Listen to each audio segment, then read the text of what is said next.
Welcome back to Hot Air with me, Joshua Robert. And today we're going to get into a question that seems to come up every single June, which is, of course, why do we still need pride? And every year, as rainbow flags start appearing and pride celebrations kick off around the world, the same conversations start popping up online.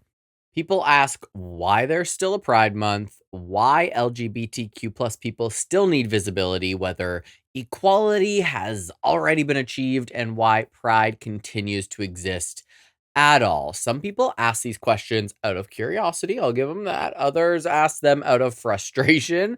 And some people genuinely believe that because we've made progress, the conversation is over. Dunzo. And so today I was like, you know what? Let's unpack it all. Why not unpack it all?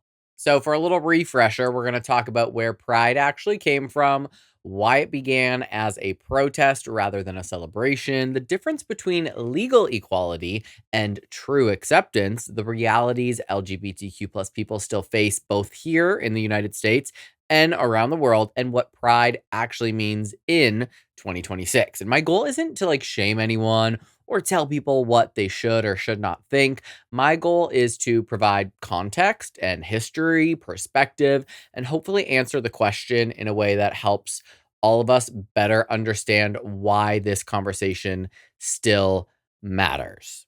And if you've ever found yourself wondering why pride exists, or maybe you have someone in your life who asks that question every June, then this is the episode for you. I am making this episode so that it is a resource and people maybe that have, I don't know, a dad in middle America who every year is like, why do we need pride? Why are we having pride parades? Why do we keep talking about the queers? Like, you can send them this episode and hopefully will answer some of those questions and broaden some people's horizons. That is my only goal here, because I get really worked up when people ask every year why there's pride, right? Because I know why. I feel it why. I experience it on a daily basis. But that doesn't mean that other people get it. So hopefully this will help them get it. And as always, before we jump in, make sure you're following me on Instagram and TikTok at _hotairpod, where we're going to be posting. We have been posting little behind the scenes things, a lot more content lately, some, heated comment sections, the usual. And visit hotairwithjoshuarobert.com, where you can shop my merch, submit your listener stories, and your topic suggestions. I actually haven't received any topic suggestions lately. It's been a hot minute. I want to know what you want me to talk about. So maybe I'll also do a poll on the gram. So grab maybe, I don't know, your rainbow flag or your notebook and a pen if you want to jot some things down. Should you be questioning why why pride exists? Take a walk, maybe get a workout in, enjoy my voice on your commute, and let's talk about pride, visibility, equality, and why this conversation matters now more than ever. So let's hit it. HOTAIR, hot takes therapy, no filter. Say what I mean. HOTAIR, let's be real. You're listening to Hot Air. Part 1. The question behind the question. Let's begin by talking about a question that seems to come up every single June without fail. Why do we still need pride? And some people ask it in not so nice ways. I don't know what the word is I'm looking for, but if you spend any time online lately, you've probably seen some version of this conversation. Maybe it's somebody asking why gay people get an entire month. Maybe it's someone asking why there isn't a straight pride. Maybe it's somebody insisting that everyone has equal rights now. So pride has become unnecessary. This year, we've even seen things like Nuclear Family Month being promoted as an alternative to Pride Month, alongside the usual conversations about whether LGBTQ plus visibility has gone too far. And obviously, I think that is all worth talking about. And not because I think every person asking these questions is hateful. In fact, I think that some people genuinely just don't understand it. And that is okay. Some people have never learned the history. Some people have grown up in a world where gay marriage has always existed, and LGBTQ people have always been visible in media. So, from their perspective, it might genuinely seem like the fight is over. And then there's the other end of that spectrum where there's people that live very isolated lives that have never met a queer person or a trans person and just don't understand because it is something that is so out of grasp to them. It's like equal to literally meeting like an alien from Mars, right? But that's like exactly why this conversation matters. Because when people start asking why pride still exists, what they're really asking is whether the reasons pride was created in the first place still exist. And if we're being honest, the answer is yes, those reasons still exist. And before we get into any of that, right, we will get there. But before we do, I want to say something that might surprise some people. The ultimate goal of pride was never for there to be pride forever. And that rhymed, actually. The goal was never endless parades, endless activism, endless debates, or endless culture wars. The goal was simply equality. The goal was creating a world where being LGBTQ plus was so ordinary and so accepted and so unremarkable that nobody needed to fight for basic dignity anymore. And I would love to live in that world. And unfortunately, that ain't the world we live in, honey. So I would love to live in a world where nobody worries about coming out, right? A world where parents don't reject their children because of who they love. A world where politicians aren't debating whether certain people deserve equal treatment when they should be debating the cost of housing and groceries and gas and healthcare. A world where holding your partner's hand in public doesn't require you to quickly scan your surroundings first. Like, that's scary. Straight people, I mean, lucky for you if you're listening and you're straight, you don't know what it's like to hold your partner's hand and walk down the street and wonder if someone's going to yell something out their car window or somebody walking by is going to punch you in the face because that happens all of the time. Whether somebody's going to accost you or assault you because you're just, showing a little PDA. And listen, the world we live in, we're not there yet. And in all of this, I think that sometimes people confuse progress with completion. Those are not the same thing at all. Don't get it confused. Progress is not completion. We've made incredible progress. I'm 37 years old now. I know it's hard to believe because my face doesn't move, but within my lifetime, I've watched public opinion shift dramatically. I've watched marriage equality become law. I've watched LGBTQ representation explode across television and movies and sports and politics. I've watched conversations happen that would have been almost unimaginable when I was younger. And I've also watched a lot of that being rolled back. I read today that support for marriage equality and the LGBTQ plus community has dropped. It's dropped over 10% in the country, which is significant. So while we've made progress, sometimes you take 10 steps forward and then you take a few steps back or vice versa, right? Making progress does not mean that the work is finished.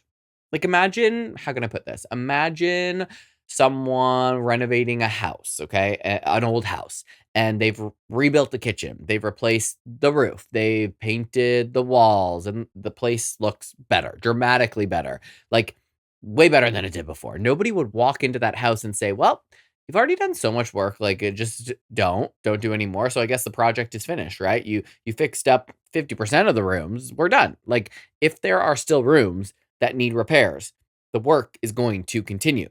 And the same thing is true with equality. One of the reasons that I find these conversations extremely frustrating is because they often focus on whether queer people have gained rights while completely ignoring how quickly those rights can be challenged or restricted or reversed. Like, history is full of examples of groups making progress only to face backlash later. Rights don't survive simply because they exist. That's just not the way it goes. They survive because people continue defending them. Like, if women didn't continue to stand up for themselves, they still would have no credit card and no access to money, no bank account. They wouldn't be able to have a job. Like, people often see pride as a celebration and forget that it began as a response to discrimination. And when someone when someone sees a parade, a pride parade, they see a celebration. They don't necessarily see the decades of history that came before it. They don't see people losing jobs because they were gay. They don't see people being denied housing. They don't see families cutting off their children because they came out of the closet. They don't see the fear, the isolation, the shame, and the secrecy that defined life for many LGBTQ people for generations. What they're seeing is the result of people fighting to change those realities, right? They're seeing the celebration of the progress and the people that fought to change those realities, but that doesn't mean we just stop. Like here's the thing that fascinates me. I'm going to be bebopping and weaving a lot through the conversation, but what fascinates me is nobody asks why we still teach about the civil rights movement, right? Nobody asks why we celebrate women's achievements. Nobody asks why we continue remembering major moments in history that expanded freedom and equality. And I mean, I can't say never. I can't say nobody ever questions that stuff because more so now we, as a whole, as a country, as the right continues to grow, if anybody's listening, that is MAGA and that is Republican, like listen, free speech, you're free to follow who you follow. But let's face it, facts are since Trump has taken office, these conversations have come up. We have been questioning civil rights. We have been questioning equality in all kinds of ways. So uh, I'd say it's not as debated as LGBTQ plus equality and rights. It's kind of getting there. But essentially, what I'm trying to say is that we understand that remembering those struggles serves a purpose, right? We understand that history matters. I hope we understand. We understand that rights didn't magically appear one day because everybody collectively decided to be nice, right? They didn't just pop out of thin air. Yet somehow, when it comes to LGBTQ plus people, there is often this expectation that once a certain amount of progress has been made, we should just stop talking about it. And I mean, frankly, that does go for women. That does go for people of color here. It's like, oh, well, you're fine now. Stop talking about it. Like, they want us to stop acknowledging it. They want us to stop celebrating it. They want us to, I mean, essentially stop remembering it. And I feel that that is backwards because forgetting history does not preserve progress. It actually threatens it. And the truth is that pride serves multiple purposes. Yes, it is a celebration and it's fun as hell. It should be fun. Every community deserves opportunities to celebrate joy and resilience and connection, but pride is also education. It is visibility. It is remembrance. It's a reminder of where we've been and a conversation about where we are going. And maybe most importantly, it is a reminder that LGBTQ plus people aren't asking for special treatment. We are simply asking for the same thing that everyone else wants and the same thing that is naturally awarded to straight cisgender people: the freedom to be ourselves without being afraid all the time. That is it. The freedom to love who we love. That is it. The freedom to build families should we want to. The freedom to just exist openly, to walk down the street holding your partner's hand without wondering if somebody is following you with some bad intentions. The freedom to participate fully in society without being treated as less than. That's not a radical request. I don't think that's radical at all. That's not special privilege. That, plain and simple, is equality. And if the idea of equality still makes some people uncomfortable, then maybe that's the clearest sign that pride still has a purpose. Because if we had truly reached a place where LGBTQ plus people were treated exactly the same as everyone else, we wouldn't still be having this conversation every June. But we are. Yet again, here we are. So let's talk about why. Part 2. Pride was never created as a party. Now, if we're going to have an honest conversation about why pride still matters, we need to talk about where pride came from in the first place. And I think this is where a lot of people get very tripped up because what most people know about pride is what they've seen on television. They picture rainbow flags, drag queens, people dancing in the streets, corporate logos suddenly discovering that they love gay people for exactly 30 days every year, and then they disappear and forget about us, and somebody wearing an outfit that appears to have been assembled from glitter and confidence and maybe like a few little grommets and chains and absolutely no concern for the weather. That's what people see as pride. And look, all of that exists. It's fun. Pride can be joyful, it can be loud. Pride can absolutely be a celebration, and it certainly is, and it should be. It should stay that way. But that is not where it started. Pride did not begin as a party, okay? Pride began as a protest. And if you're listening and you're queer, you probably know this. And if you're listening and you're straight, you probably don't. And that's why we're going to talk about it. I think that's one of the most important things for people to understand because when you only see the celebration, it is very easy to forget why the celebration exists in the first place. It's kind of like walking into the middle of someone's wedding, right? Like, hello, was I even invited? Am I a wedding crasher? You walk into the reception and you're deciding the entire purpose of marriage is to do the electric slide and eat cake, right? You're seeing the joyful part, but you're missing the story that got everyone there in the first place.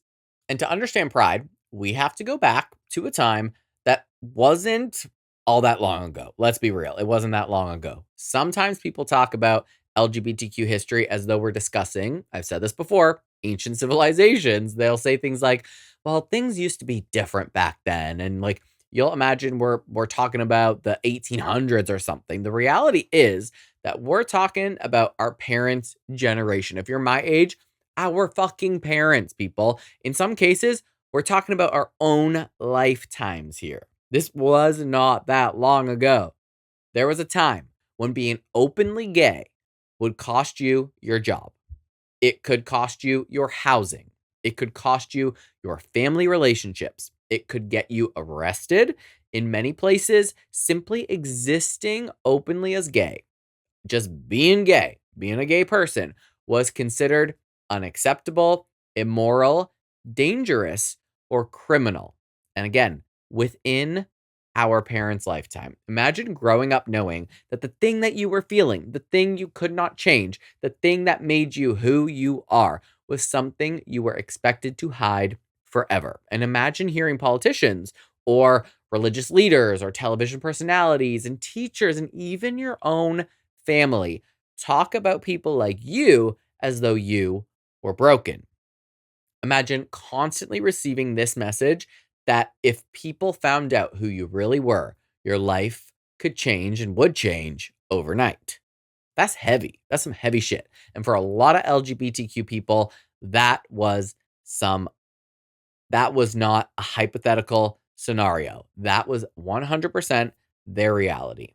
And one of the things I think that younger generations sometimes struggle to grasp, and honestly, like I don't even blame them, is just how isolated many queer people were. I mean, even still are. Today, if a teenager starts questioning their sexuality, they can find communities online. It's relatively easy to access that stuff. They can find creators like myself talking about their experiences. They can watch movies and television shows with queer characters. They can see examples of happy queer adults living relatively normal lives. That visibility matters more than people even can realize.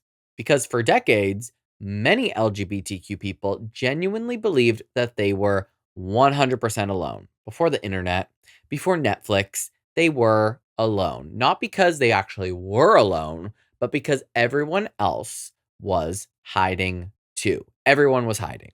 All the gays were hiding. And think about that. Think about how lonely that must have felt. Like imagine growing up, never seeing anyone like yourself, never hearing your experiences reflected back to you, never knowing if there was a future where you could even be happy or accepted or loved or even grasp the concept of who you were. That's a level of isolation that many people today have thankfully never had to experience. Not everyone, but some. Some never have to experience that. And that's part of the reason that the community became so important. Queer people began finding one another in spaces where they could finally breathe. They gathered in bars and social clubs, private events, and hidden communities because there weren't many other places where they could safely exist as themselves. These spaces weren't just places to like drink and socialize and hook up. They were full on lifelines, right? They were places where people could stop pretending for just a few hours. They could let down their guard and just be themselves. But even those spaces were not safe. Police raids on gay bars were very common. People were harassed, arrested, publicly humiliated, and treated like criminals simply for gathering together. Imagine being told that even the one place where you finally felt accepted could be taken away from you at any moment. And that feels pretty relevant right now, too. That's the environment that eventually led to the events we now associate with the beginning of the modern LGBTQ plus rights movement. And what's interesting is that nobody involved knew that they were creating history. I love that it was just something they felt that they had to do. It wasn't planned. It just happened and it fucking created history. And like history is funny like that, right? We tend to imagine these huge moments happening with dramatic music and like everyone fully aware that they're participating in something that is monumental. But usually history happens because ordinary people like you and me, people reach a breaking point.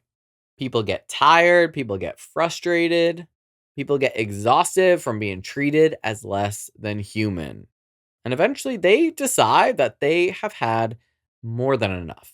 And the reason that pride exists today is because generations of queer people refused to stay invisible, not because they wanted attention. People confuse that. They think we want attention. We just want to celebrate who we are and feel fucking equal, not because these people wanted special privileges. We want the same privileges awarded automatically to everyone else. They wanted dignity, the people who started Pride, who started that protest.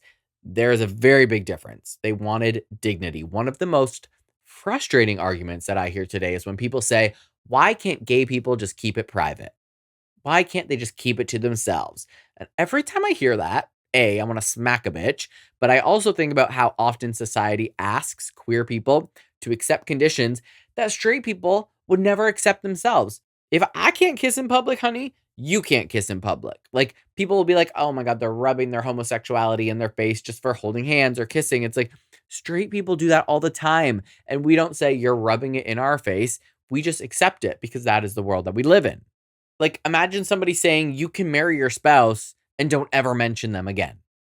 Like that's what it is. Imagine somebody saying you can have a family, but don't talk about them publicly. Imagine somebody saying you can exist, but we would prefer not to like see evidence of it. Most people would recognize how ridiculous that sounds because visibility isn't a privilege. Visibility is part of being human.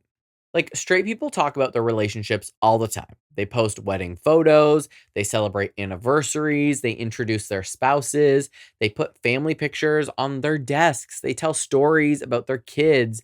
Nobody accuses them of shoving their lifestyle down anyone's throat. And it's not a lifestyle because you choose a lifestyle.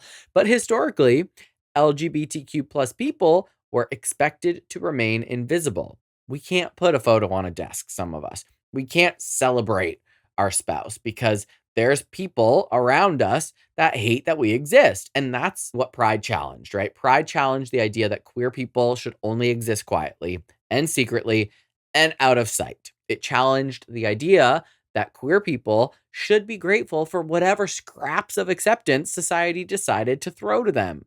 It challenged the idea that shame should be the default.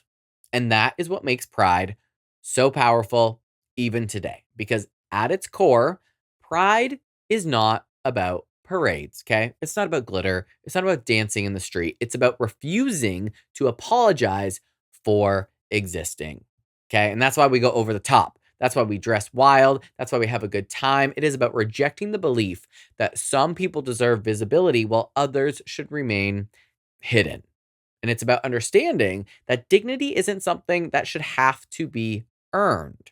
It's something that every single solitary human being deserves, regardless. So when people look at Pride and only see rainbow flags, they're missing the deeper story, okay? They're seeing the result without understanding the cause. They're seeing the generations of struggle condensed into a single colorful month or colorful celebration, a single night maybe, and assuming that that is the whole entire picture.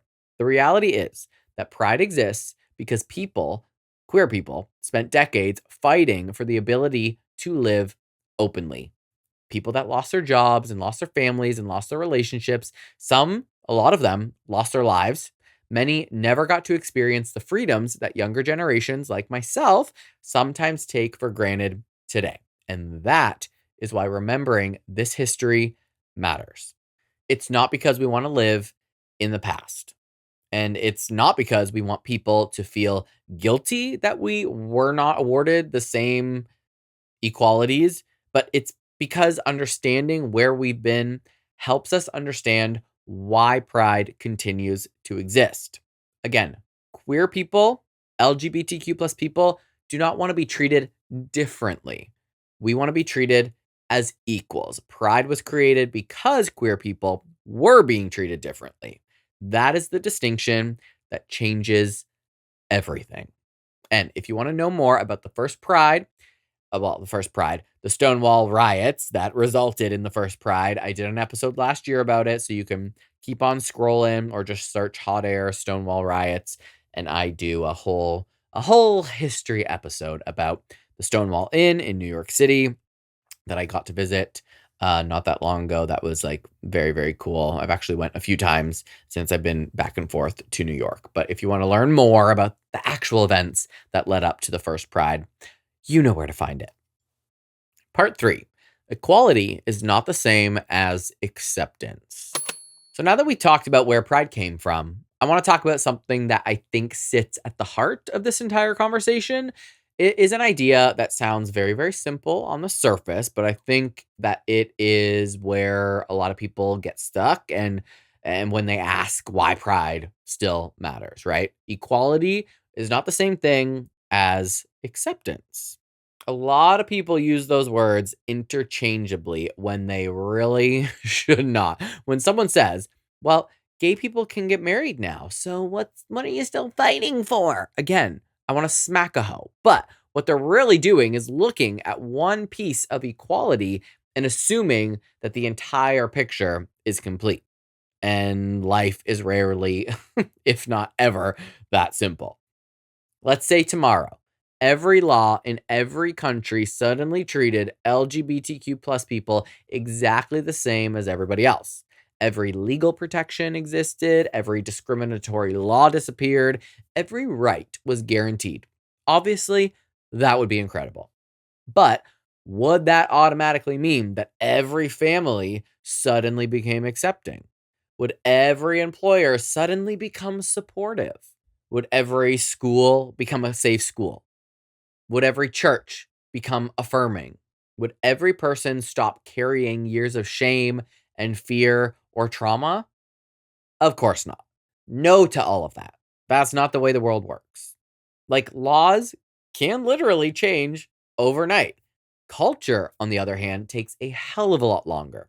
And of course, legal equality matters like tremendously, okay? Acceptance is something different altogether. I think one of the biggest privileges that people often don't recognize is the privilege of never having to think about whether who you are will be accepted by the people that are around you.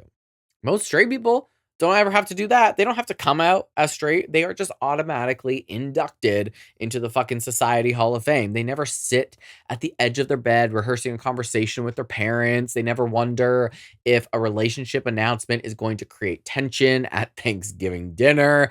They never have to test the waters before mentioning who they are dating.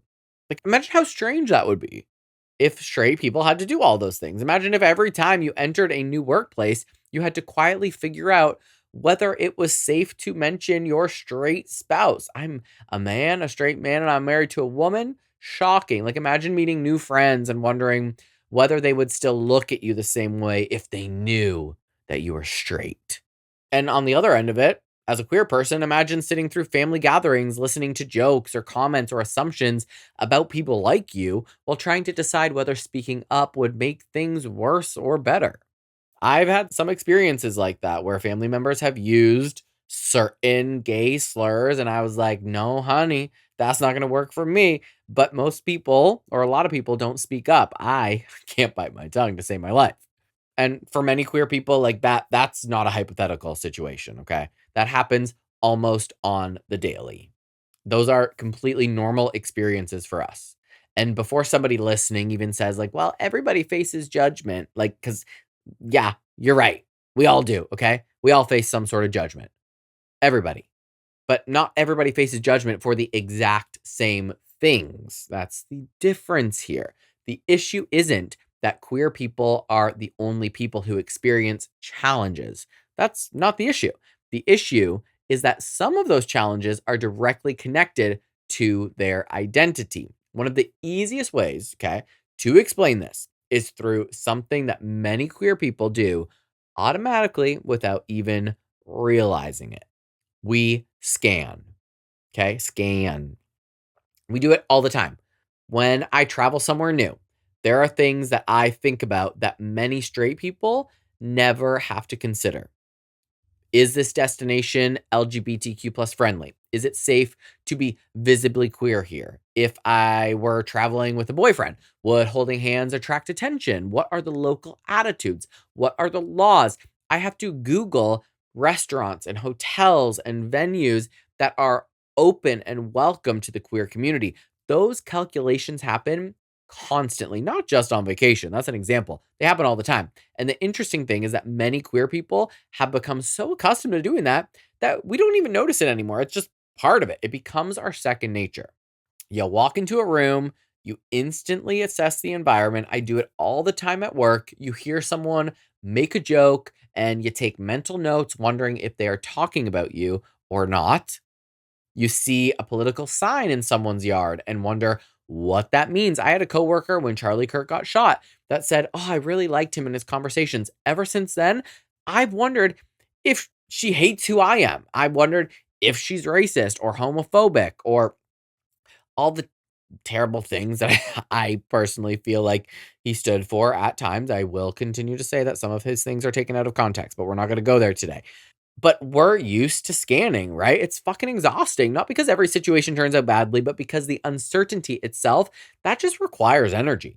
I remember growing up and hearing people say things like, I don't care if someone's gay. I just don't want them making it their entire personality. I have a sister who has said something along the lines of like, you're not just gay. That's not all of who you are. And like at first glance, that sounds reasonable enough. Like most people don't want anybody making one thing their entire personality. But here is what I eventually realized, okay? People people say that a lot about the LGBTQ plus community, while completely ignoring how much heterosexuality is woven into everyday life. Turn on a movie and there's a love story, okay? Straight love story. Watch a football game and you'll see a player kissing his wife after the fucking end of the game. Scroll through social media and you'll see engagement announcements, wedding photos, pregnancy reveals, anniversary tributes, and family vacations. Straight, straight, straight, straight, straight. Nobody calls that making sexuality your personality. We just consider that normal. Anything a straight couple does is considered normal. We don't go, oh my God, you're making straight your entire identity. But when the queer community, when queer people participate in those same experiences publicly, suddenly people become aware of it. Suddenly it's noticeable. Suddenly it's political when it certainly is not. Suddenly it is controversial. And that tells us something very, very important. It tells us that for many people, equality still comes with conditions. You are equal as long as you are quiet. You are equal as long as you are invisible. You're equal as long as nobody has to think about it. But that is clearly not equality. That's like almost tolerance, maybe. And I'm being nice there. And tolerance is not the same thing as acceptance. I don't want to merely tolerate my friends, right? I don't want to tolerate my family. I don't want to tolerate the people that I love. I want to celebrate them. I personally, I want to make room for the people that I love regardless of their sexuality. Like that is acceptance.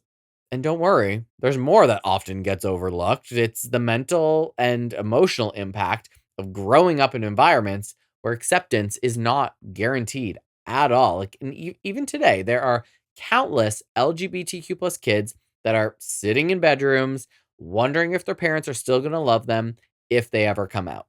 Like, pause for a hot sec. Think about that. Think about how many kids, hundreds of thousands, are sitting there right now. Like this is before they've had their first serious relationship, before they've figured out who they are, before they've had a chance to become adults. They're already carrying fears about rejection. Like that is such a heavy burden for anyone, let alone a child. And unfortunately, those fears aren't always irrational. I wish they were irrational, but they're pretty grounded. Like every year, there are young people that are kicked out of their homes. Every year, there are people who lose relationships with family members. Every year, there are people who hear that who they are is incompatible with someone's religion or values or vision of the world. And like, what a small vision of the world. And let's be clear, not every LGBTQ plus person has this experience. I did not. Many people have very supportive families, okay? There's a wide spectrum of support. Not everybody's perfect, but not everybody gets kicked out. Many people are embraced from the very beginning, okay? And that's wonderful. Like, so happy for you, so happy for me. That right there is progress. Just the fact that acceptance is growing. But the existence of progress does not erase the existence of that struggle. It doesn't automatically make this kid's worries go away. Both can be very true at the same time. That is one of the most important things that people need to understand when we discuss pride. That pride is not just a celebration for people who are already accepted. This is also a signal to people who are not, the people who have not come out. It is a reminder that they are not alone, that we are here, that we are waiting for them. And every pride flag that is hanging outside a business, every pride event, every supportive parent wearing a rainbow shirt, every ally that's showing up, every public display of acceptance sends a message to someone who might desperately need to hear it. I'm not wearing it right now, but I have that rainbow watch bracelet that everybody knows about. If you've been listening, I wear it as a signal. It's a signal that you belong here, that you do not need to hide, that you don't need to be ashamed, that there are people who will accept you exactly as you are. And Josh is getting emotional again. That message might seem small to someone who has never needed it. The people that don't need that message, that they belong, seems like a little itty bitty thing. But for someone sitting alone who's scared, it can be life changing. And that is why acceptance matters. Acceptance isn't just about making people feel good. Acceptance creates safety. Acceptance creates belonging. And acceptance creates the conditions that allow people to thrive rather than just like survive in this world, right? We want to thrive and feel fucking good. Surviving is like grasping at straws. So when someone asks, why do we still need pride if LGBTQ plus people already have the rights? I think they're asking the wrong question. The better question, let me tell you the better question because I know everything. The better question is this: can people live openly, honestly, safely, and authentically without fear of rejection, discrimination, isolation, or harm simply because of who they are? That's a long question, isn't it?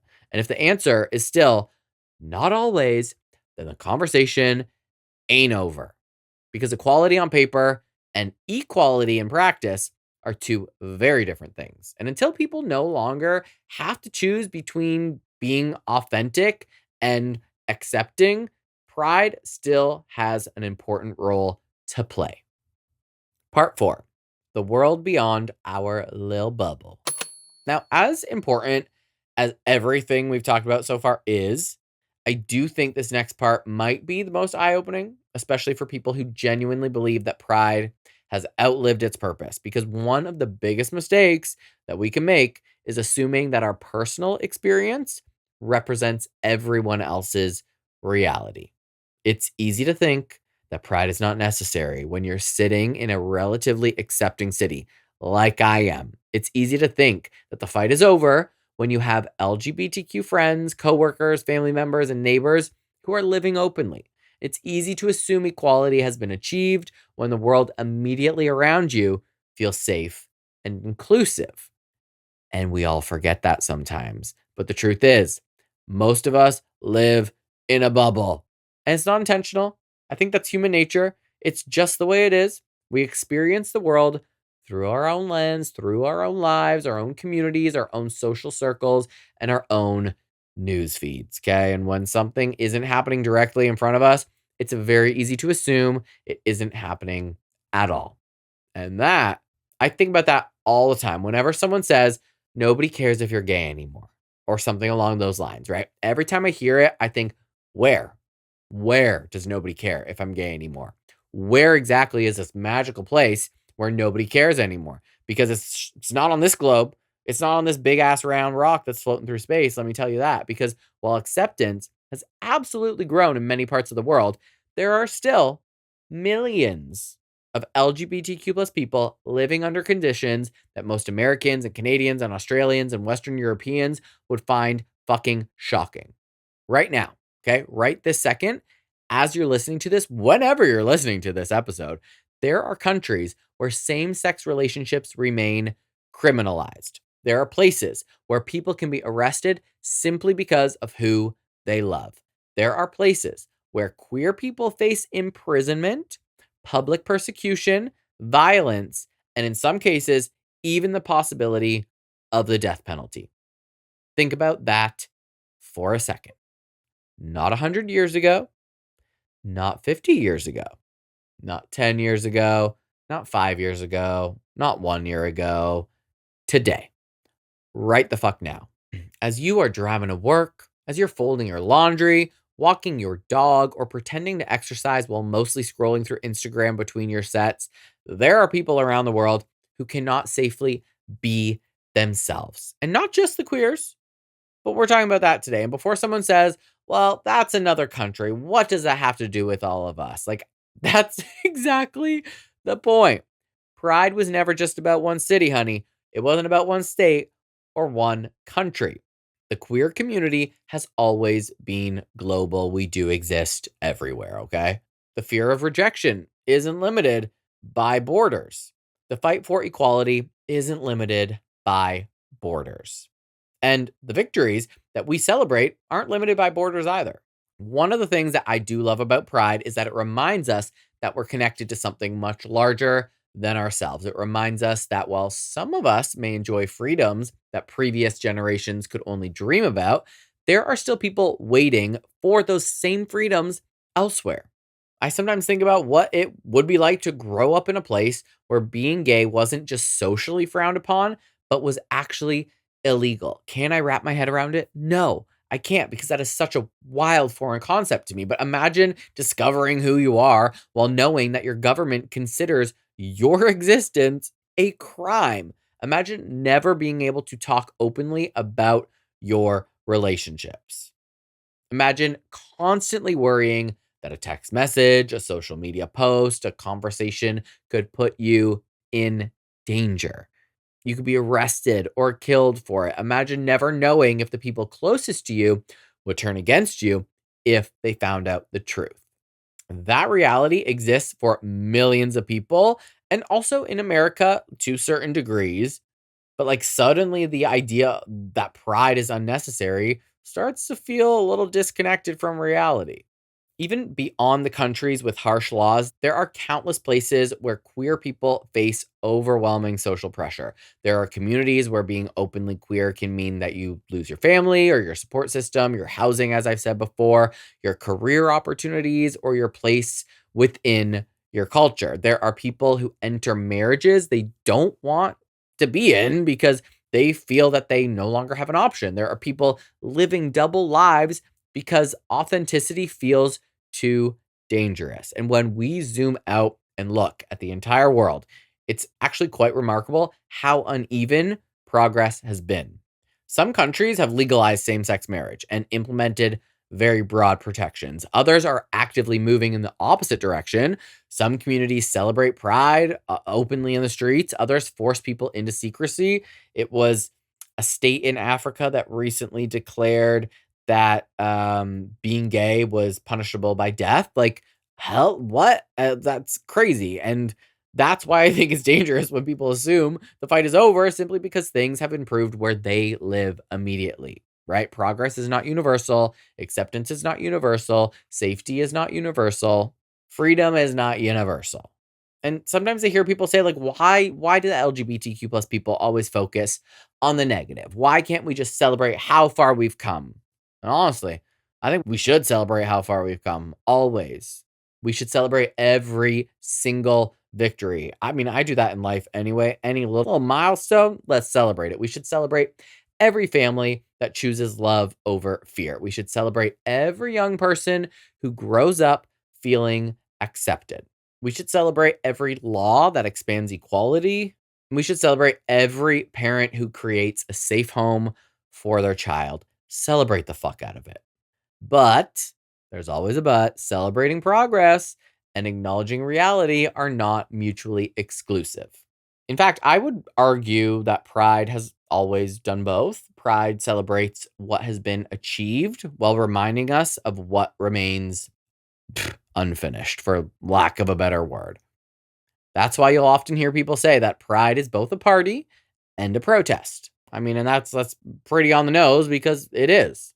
It's joy and resistance that exist side by side. Again, two things can be true at once. It's dancing in the streets while remembering the people who made that dancing possible. It's celebrating freedom while recognizing that not everyone else has access to it yet. Now, one of the most powerful questions that I've ever asked myself is this: if I had been born somewhere else, would I be able to live the life that I am living today? And not everyone can answer yes. What if you had been born in a country where homosexuality was criminalized? What if you had been born into a family that would never accept you?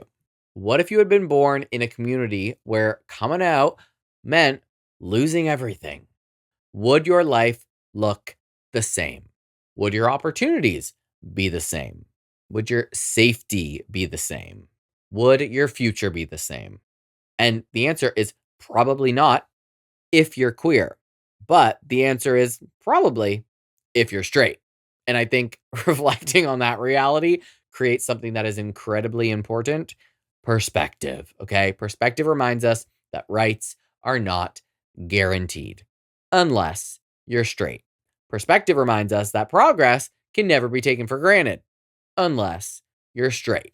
Perspective reminds us that our personal experience is not the only experience, for the most part, unless you're straight.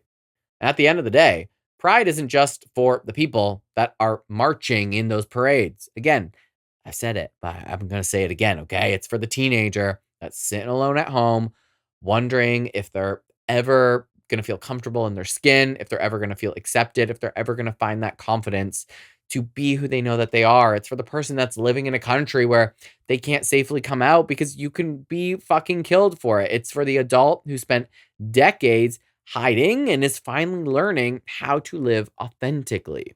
It's for the people who came before us and never got to experience the freedoms that many of us enjoy today. And it's for the people who are still waiting. The truth is, when people ask why pride matters, they're often looking at the world through a very narrow lens. And that, again, that's okay. Your lens is your lens, honey. They're looking at one city, one country, one moment in time, and assuming that story applies everywhere. That is what, frankly, is wrong with this country. But when you step back and look at the bigger picture, the answer becomes much clearer. Pride still exists because equality isn't evenly distributed. Pride still exists because safety is not guaranteed. Pride still exists because visibility can still change lives. And pride still exists because millions of people around the world are fighting battles that many of us no longer have to fight ourselves. And that is not a reason to abandon pride. If anything, it's one of the strongest reasons to keep showing up. And I want to ground this conversation a little bit here.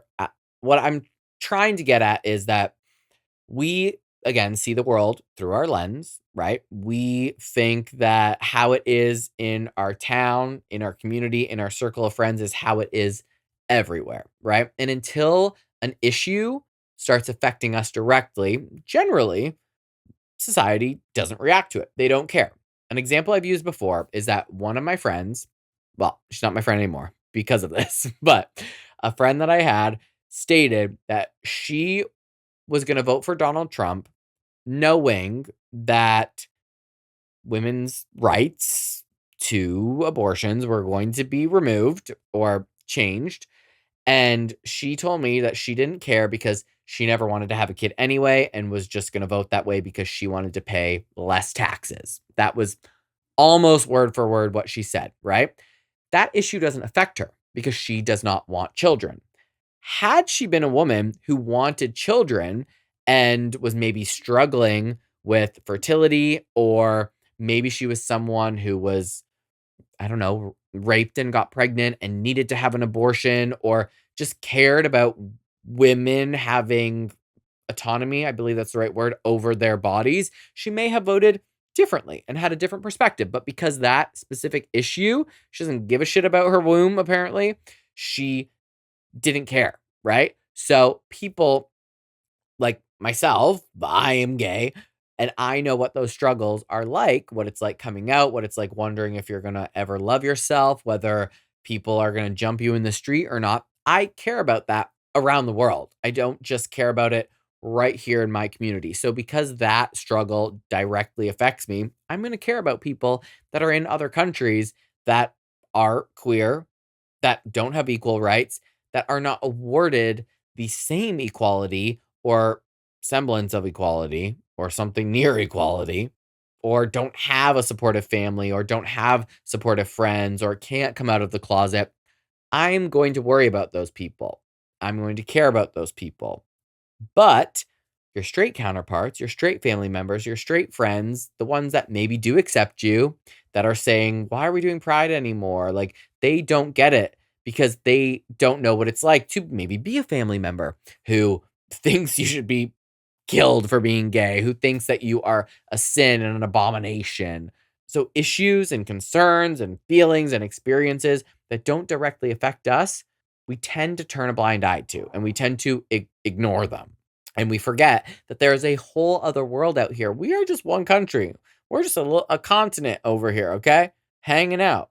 There's so much else going on out there, and people need to start broadening their horizons. The fight for pride and equality is not over. Even if everyone in the United States was like, you know what? We've all changed our tune. We woke up tomorrow and, like, I don't know, Jesus came down and was like, "Yo, accept the queers, okay? Accept the homosexuals." And everybody did, and we all got along and everything was great just here in this country. That doesn't mean everything is going to be great elsewhere.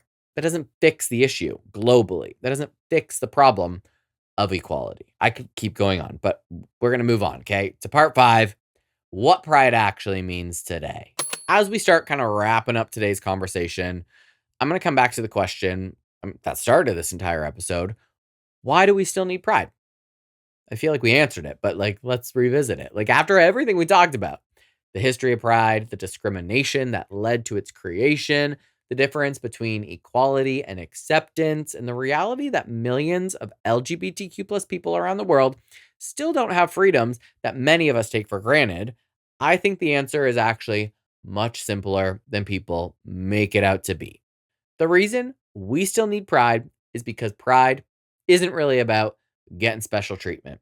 It's not about elevating one group above another. It's not about asking for extra rights, extra attention, or extra privileges.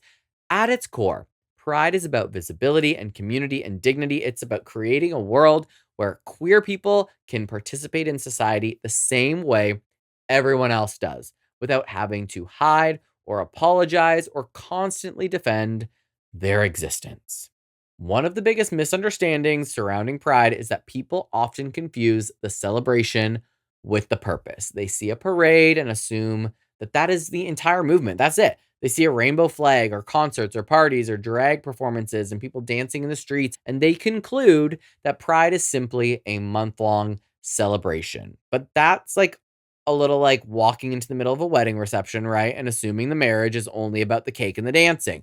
You're seeing the celebration without understanding the journey that made the celebration possible. The reason Pride feels joyful is because for so many people, simply existing openly was at one point in time impossible. The reason people celebrate is because previous generations spent decades fighting for the rights that many of us now view as normal. The celebration did not come first. It didn't start that way. The struggle came first. The celebration is what happens when people finally experience freedoms that were denied to them for generations.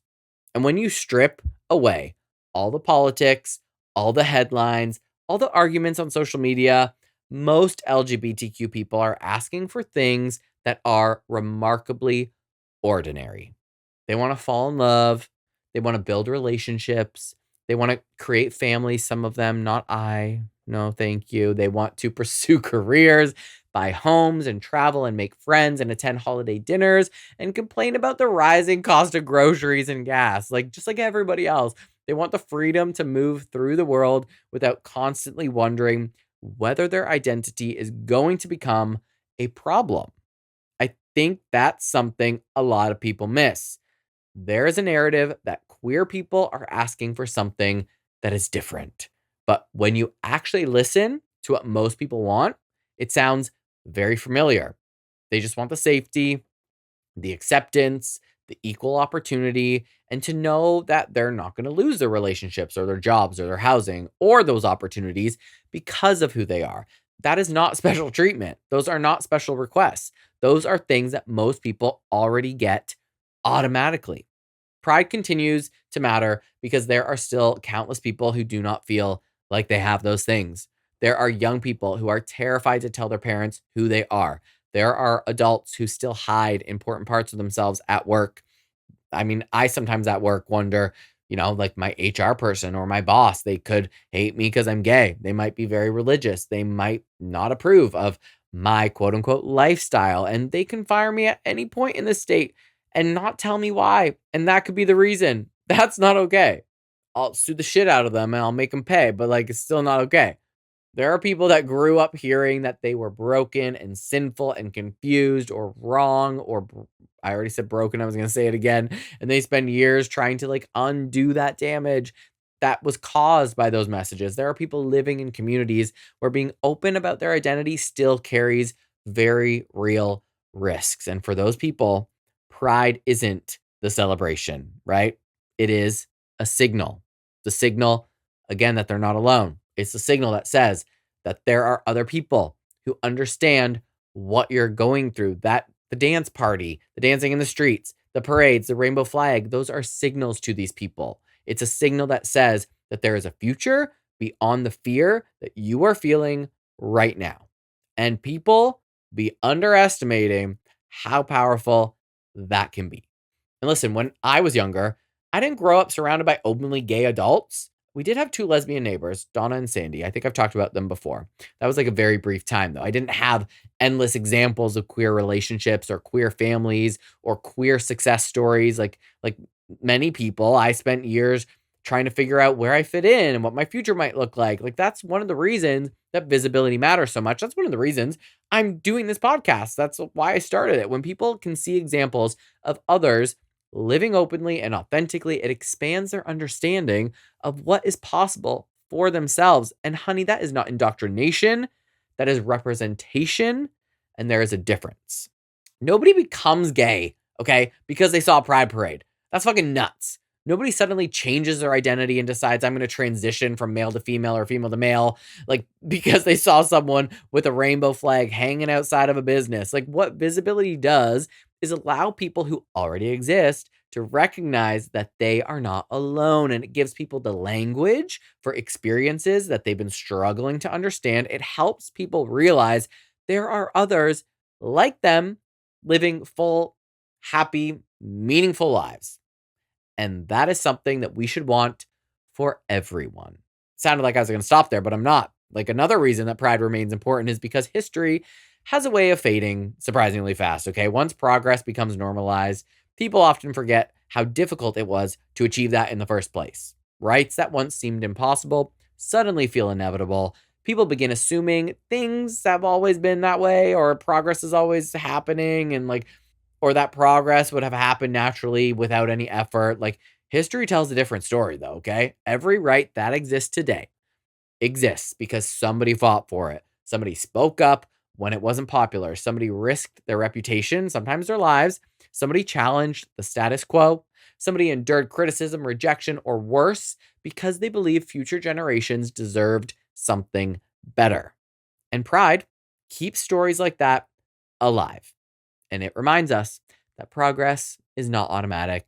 It reminds us that equality is not something that simply appears one day and remains untouched forever. Like any meaningful social progress, it requires participation and attention and a willingness to keep showing up. And listen, we ain't going anywhere, nor is pride. Every year, it is a reminder that our community is here, that we're your neighbors, your coworkers, your family members, your teachers, your healthcare workers, business owners, artists, athletes, parents, and friends. We aren't some separate group that's like living outside of society. We are society. And that's why the conversation around pride isn't just a queer conversation. It is a conversation about what kind of communities we want to create and what values we want to uphold. Do we want communities where people feel safe being themselves? Maybe, probably. Do we want communities where differences are respected rather than feared? Do we want communities where young people grow up knowing that they are worthy of love and belonging? Most people would answer yes to that. Pride is one of the ways we continue working toward those goals. Now, does pride look like it did 50 years ago? Of course not. No. Movements evolve, communities evolve, the world changes. There will always be conversations about what pride should be, how it should be celebrated, and where its focus should be. Like, those conversations, they're healthy, they're always going to be there. But the existence of those debates does not erase the underlying purpose. At its heart, pride is still about affirming a simple truth. No one should have to apologize for who they are. No one should have to earn the right to be treated with dignity. No one should have to hide in order to be accepted. No one should have to choose between authenticity and belonging. And while we've made incredible progress toward those goals, we're certainly not fully there yet. And that is why pride matters. And truthfully, I would love a world where LGBTQ plus people can stand alongside everyone else without fear. In a world where being yourself is not an act of courage, a world where coming out isn't necessary because acceptance is already assumed, in a world where nobody has to question whether they belong anywhere. Like, we're closer to that world, I think, than we've ever been before. And that is worth celebrating. But until that world exists for everyone, everywhere on the planet, pride still has work to do. And on that note, I think that's where we're going to end our show, our episode for today. We talked about a lot.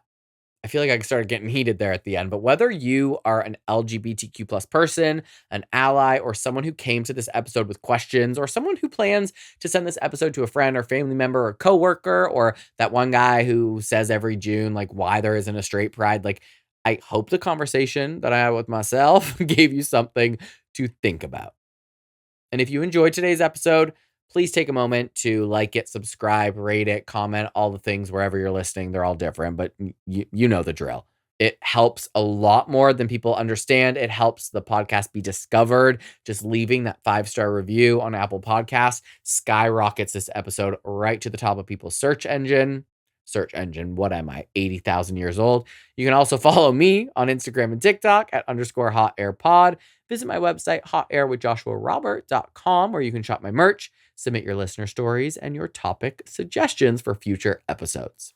I've got plenty more episodes coming this Pride Month with some special guests. So stay tuned. And thank you for spending part of your day with me a little bit. Happy Pride Month to everyone that is celebrating. And just remember that visibility matters, community matters, and every single person deserves the opportunity to live authentically and be treated with dignity. And listen, if you if you're a young person listening, if you're someone that is maybe not even a young person, maybe if you're somebody listening that's struggling with their identity, with their sexuality, with who they are, just remember that you are not alone, that pride exists as a signal to you that you are loved, that maybe if you don't have friends and family that support you, you will find that chosen family one day. I promise you will. So you just stay strong, do you, boo.